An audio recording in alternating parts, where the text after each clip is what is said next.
At the UN's World Health Organization, known as the WHO, nations gather for a summit to finalize a global strategy to deal with the obesity crisis. To satisfy competing interests, the UN wants to make sure they have the science right. A panel of the world's top nutritionists, led by Dr. Carrie Norum, is asked to recommend a safe level of sugar in the diet. This commercial for a no-sugar diet spoofs the sugar industry report that 25% of your food can be safely sugar. At the UN, the Norum Task Force recommends that a diet should be no more than 10% sugar, the equivalent of the sugars in a single can of soda pop. We see the statistics from many countries now that young people have about 20% of the energy from sugar, and most of that comes from sweetened sodas. Then we have to cry out to see this is dangerous in the long run. The Norum Task Force report is called 916. To make the 10% sugar level work, it recommends that big sugar not be allowed to target children with ads like this. The sugar industry responds by attacking the science. At the UN, big sugar is represented by this rep from the sugar food industry and this delegate from the sugar water industry. They duck interviews, but Big Sugar's strong views are available online. They say your report was junk science, it's not proven, pop science myth from public health zealots. There's the notion that the sugar in soda causes obesity. The mass media and public health control freaks build their case on sensationalistic quicksand. Well, they are shooting themselves in the foot by saying this, because this is ridiculous. People knowing about connection between diet and health know that types of citation is completely wrong and is false lobbying and false.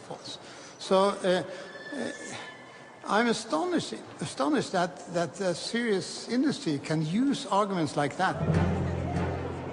Dr. Norum has no idea the trouble he is stirring up. His nemesis is this polite, 35-year-old envoy from the Bush administration, William Steiger. The U.S. position on Norum's 916 report is the same as Big Sugar's. We criticize 916 in part because some of the conclusions were not, in the opinion of the top scientists on nutrition and genetics in the United States, didn't reflect the best science available. That's not my opinion. I have a very good connection with the best United States scientists on this topic, and they fully endorse it. So it's, if you are picking scientists paid by the industry, you get the answer you want. The sugar industry's Dr. Anderson dismisses Norum's UN report.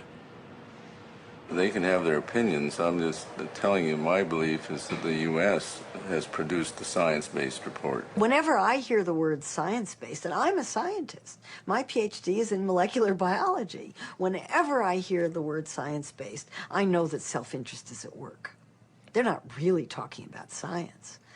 Because if you're really talking about science, you say the science is incomplete and uncertain, but it points in a direction. We have plenty of evidence that kids who drink soft drinks are fatter. That's all. What more do you need? The U.S. administers the coup de grace. Unless the 10% recommendation on sugar is removed, the U.S. threatens to remove its $300 million in funding to the WHO. They're worried that if people start doing something about obesity, they'll eat less sugar, and that will be very bad for business.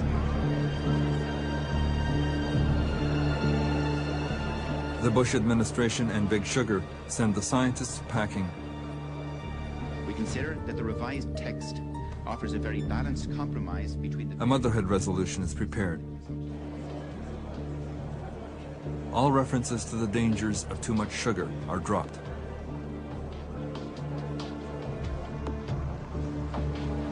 In the aftermath, Big Sugar takes radical steps to ensure that the World Health Organization will not act again anytime soon.